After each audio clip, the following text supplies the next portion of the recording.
दोस्तों, एक बहुत बड़े रहस्य का खुलासा हो चुका है। बचपन से ही आप और हम सबको पढ़ाया गया, समझाया गया कि जो समुद्र मंथन हुआ था वो देवताओं और राक्षसों ने किया था, लेकिन सच्चाई आज समझ में आई। इस रहस्य से पर्दा उठ चुका है और आज क्लियर हो चुका है कि जो समुद्र मंथन हुआ था वो देवताओं और राक्षसों के बीच में नहीं, बल्कि दिल्ली सरकार ने किया था। समुद्र मंथन जो है, असली समुद्र मंथन दिल्ली सरकार ने किया था। और समुद्र मंथन में बहुत सारे रत्न निकल के आए थे, बहुत सारे रत्न थे।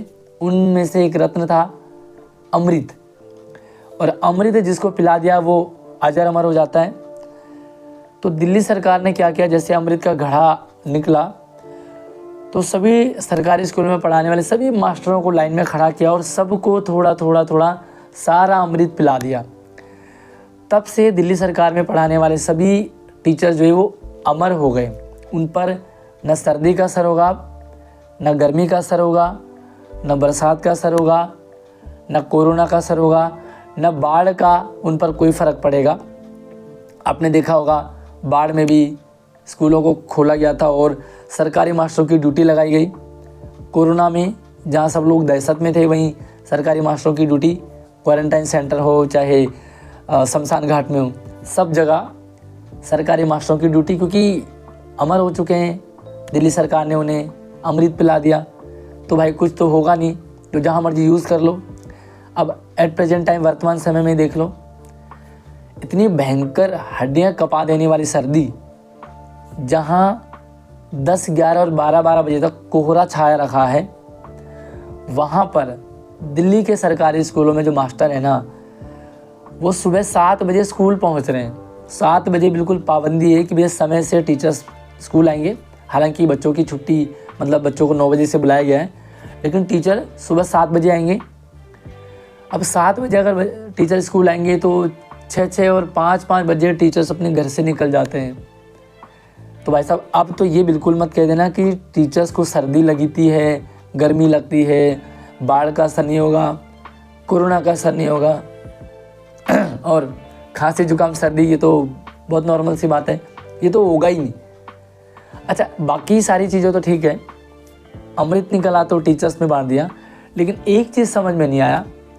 उसी समुद्र मंथन से जब दिल्ली सरकार ने समुद्र मंथन किया था तो जहर का भी घड़ा निकला। अब भैया अमृत तो टीचर में बांट दिया, लेकिन जहर कहाँ गया, जहर किसको पिलाया, ये अभी भी रहस्य है। इसका पता नहीं चल पाया कि जहर किसको पिलाया। अब आपको अगर पता चले या आपको समझ में आया हो ये जहर किसको दिया गया, किसको पिलाया गया। हालांकि जो वास्तव में जब समुद्र मंथन देवताओं और राक्षसों ने किया था, तो तब जो जहर निकला तो शंकर भगवान ने अपनी कंठ में, गले में अटका दिया था। लेकिन अब समझ में नहीं आया कि जो समुद्र मंथन दिल्ली सरकार ने किया, उस समुद्र मंथन से जो विष निकल के आया वो किसने पिया था। भाई आपको जो भी लगता है वो कमेंट कर दीजिए और शेयरिंग कर दो इस वीडियो को। ये दिल्ली सरकार की, सरकारी स्कूलों में पढ़ाने वाले मास्टरों की सच्चाई है, जिसे पब्लिक नहीं समझती है। अच्छा, एक और चीज़ है, जब स्कूलों की छुट्टियां होती हैं, चाहे वो सर्दी हो, गर्मी हो, बाढ़ हो, कोरोना हो, स्कूलों की छुट्टी कर दी जाती है, तो पब्लिक के पास क्या मैसेज आता है कि भाई मास्टरों की तो मौज है, भाई मास्टरों की छुट्टी हो गई। लेकिन सच्चाई सिर्फ मास्टर ही जानता है कि इनको और एक्स्ट्रा ड्यूटी दे दी जाती है। तो भाई शेयरिंग करो इस वीडियो को यार, सभी लोगों तक पहुंचाओ, ताकि लोगों को सच्चाई पता लगे कि असली समुद्र मंथन देवताओं और राक्षसों ने नहीं, बल्कि दिल्ली सरकार, अरविंद केजरीवाल की सरकार ने किया था। दोस्तों, ये हास परिहास भले हो, लेकिन ऐसा बिल्कुल सच सा लगता है कि दिल्ली सरकारी स्कूल में पढ़ाने वाले जो टीचर्स हैं ना, वो अमृत पी चुके हैं। तो भाई अपना ओपिनियन ज़रूर दें। धन्यवाद।